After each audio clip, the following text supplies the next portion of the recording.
আসসালামু আলাইকুম। দেশি স্টাইলে পাস্তার রেসিপি নিয়ে আসলাম। আজকে তৈরি করব চিকেন পাস্তা।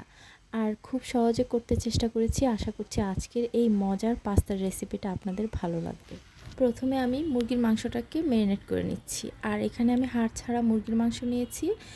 আর লম্বা লম্বা করে একটু পাতলা করে কেটে নিয়েছি। এবার হাফ চা চামচ করে দিলাম আদা রসুন বাটা, মরিচের গুঁড়া, গোলমরিচের গুঁড়া, ধনিয়ার গুঁড়া, জিরার গুঁড়া আর সামান্য একটু হলুদের গুঁড়া, পরিমাণ মতো লবণ আর 1 চা চামচের মতো লেবুর রস দিয়ে ভালো করে মেখে একপাশে ম্যারিনেট করে রেখে দিচ্ছি। এবার পাস্তাগুলো সিদ্ধ করে নিচ্ছি। আর এর জন্য চুলায় পানিটা যখন ফুটে উঠেছিল তখন পরিমাণ মতো লবণ আর একটু সামান্য রান্নার তেল দিয়ে পাস্তাগুলো দিয়ে দিয়েছি।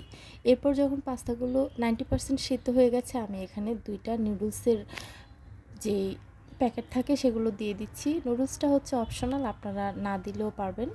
আর পাস্তাগুলোকে আমি এখন ঠান্ডা পানি দিয়ে ভালো করে ধুয়ে নিয়েছি। আর আমি এখানে 3 সাইজের 3 রকমের পাস্তা ব্যবহার করছি। আর যে কোনো একটা করলেও চলবে, কোনো সমস্যা নেই। এবার চুলায় প্যান বসিয়ে পরিমাণ মতো তেল দিয়ে দিয়েছি। তেলটা যখন গরম হয়ে গেছে তখন আমি ম্যারিনেট করা মাংসটা দিয়ে দিলাম। মাংসটাকে চুলার আঁচটা মিডিয়াম থেকে একটু কমিয়ে রেখে তারপর এভাবেই রান্না করে নেব।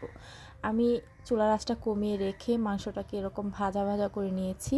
মাংস কিন্তু এরই মধ্যে ভালো করে সিদ্ধ হয়ে গেছে। এবার আমি মাংসগুলোকে প্যান থেকে উঠিয়ে নিয়ে তারপরে এর মধ্যে আরও একটু তেল দিয়ে দিব। আর তেলটা যখন কিছুটা গরম হয়ে যাবে তখন এর মধ্যে আমি রসুন কুচি দিয়ে দিব। রসুন কুচিটাকে একটু লাল লাল করে ভেজে নেব। রসুনটা যখন লাল লাল করে ভাজা হয়ে যাবে তখন এর মধ্যে আমি পেঁয়াজ কুচি করে দিয়ে দিব। পেঁয়াজটাকে আমি টুকরা টুকরা করে কিউব করে কুচি করে নিয়েছি। এবার পেঁয়াজটা কিন্তু খুব বেশি ভাজবো না, হালকা একটু নরম হওয়া পর্যন্ত অপেক্ষা করব। এরপরে আমি এখানে টমেটো দিয়ে দিলাম। টমেটো আমি এরকম কিউব করে ছোট ছোট করে কেটে নিয়েছি।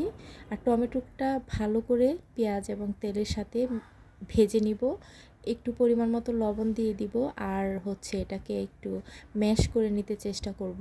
এবার সাথে দিয়ে দিচ্ছি গাজর। গাজরটা ফ্রোজেন করা ছিল। আপনারা এখানে যে ধরনের সবজি পছন্দ করেন সেই সবজিগুলাই অ্যাড করতে পারবেন।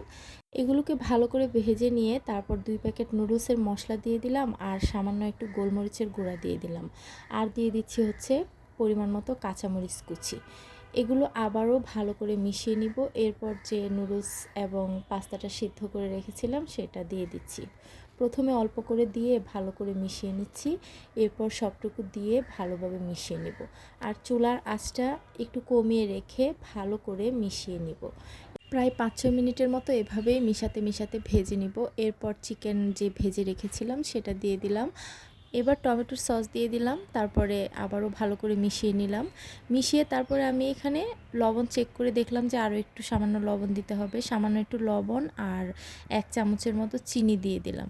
চিনি এবং লবণ দিয়ে ভালো করে মিশিয়ে নিলেই তৈরি হয়ে গেল আমাদের মজাদার দেশি স্টাইলে পাস্তা।